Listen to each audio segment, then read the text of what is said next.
Hi sociologists. I wanted to talk to you a little bit about sociological theory. You will notice that assignments and forums for this class will require defining and applying the theories.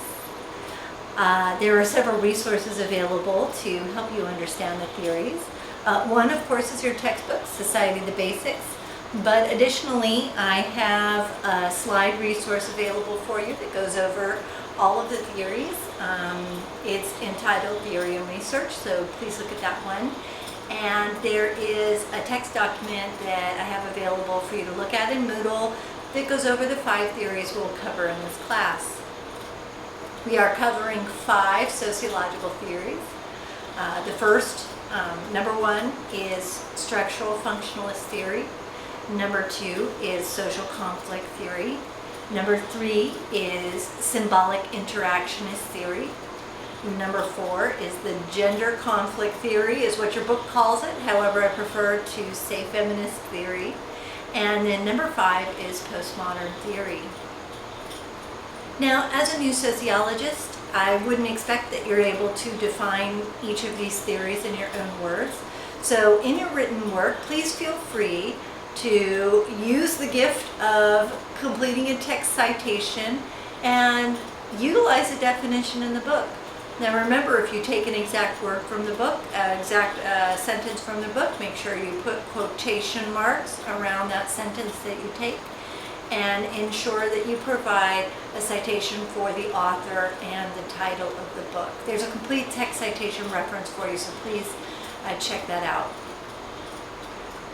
To give you a brief overview of each of the theories, first, structural functionalist theory has a focus on looking at the various structures in society and seeing how they work together to create a functioning whole unit. So structural functionalist theory really focuses on how parts of society work together for the benefit of everyone. A structural functionalist, if they took a look at education, for example, college, community college, Long Beach City College, they would focus on how an educational institution helps prepare students to be better citizens, helps to prepare students to work in the economy. The education of the institution of education would be viewed very favorably. It would, it's an important component of a functioning society. Next, let's turn to social conflict theory. This theory focuses on societies, but it takes a look at unequal groups in societies. So there's a lot of emphasis on inequality and perhaps exploitation. Karl Marx, one of the original kind of theorists that social conflict theory is based on, definitely focused on exploitation, particularly the bourgeoisie exploiting the proletariat in newly industrializing capitalist economies. So because social conflict theory focuses on inequality and exploitation, please make sure your analysis focuses on that. If we were to take a look at education, for example, a social conflict theorist may point out that certain groups are excluded from being able to go to college because they're unable to afford it. In addition, social conflict theorists would look at how education is unequal from very early ages, and that certain students will be poorly prepared to enter college even though they may have completed a K through 12 education. So these are important considerations that a social conflict theorist would look at. A symbolic interactionist theorist differs from the first two in that they really focus on small-scale interactions between people. So rather than looking at education as a whole institution, a symbolic interactionist theorist may want to investigate a specific classroom. They may want to look at the interaction between the teacher and the students, or they may want to look at the student interaction itself. So a symbolic interactionist has a very narrow perspective. They're looking at small pictures of human behavior, but they usually put them together to notice how like culture is consistent amongst a group of people. Next, let me talk for a few minutes about feminist theory. Feminist theory, like social conflict theory, focuses on inequality. However, it highlights particularly inequality between men and women. So specifically that men have more access to resources in society. They are the dominant group, so to speak. And so a feminist theorist taking a look at education may want to investigate how differential rates of men and women enrollment in various programs, particularly how men are overrepresented in programs that are going to lead to the highest salaries upon graduation. That might be an important thing to analyze from a feminist perspective.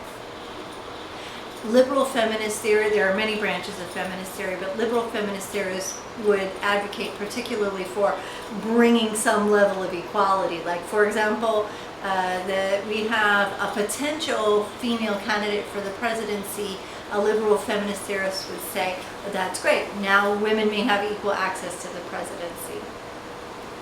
Finally, our last theory, postmodern theory, is the newest of the theories, and it actually is a collection of many different ideas from different theorists. As such, it isn't quite as unified as the approaches from the other theories that I've just talked about. However, there's a lot of focus on technology and media and rapid communication and advertising, and there are some theorists that have taken a look at art as a product of culture. So if you're interested in postmodern theory, please take a look at some of the additional resources that I provided, because there's some very interesting things stated about postmodern theory.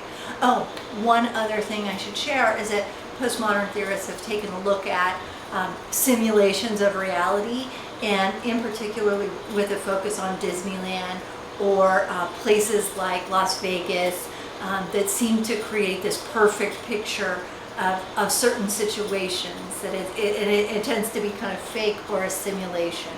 That's also something that postmodern theorists are interested in.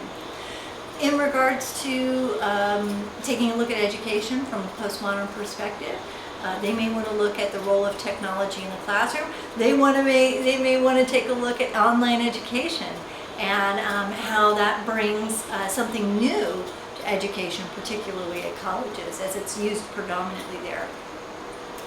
So that gives you a little overview of the 5 theories that we're covering.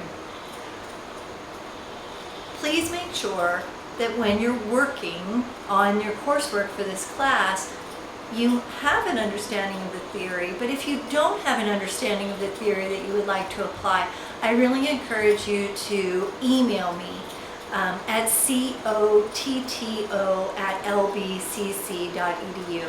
Remember, I'm your guide for this class. I'm your teacher. I'm the one that's, helping you succeed. So if for some reason you have questions or are uncertain about something that you've been exposed to, I welcome your email.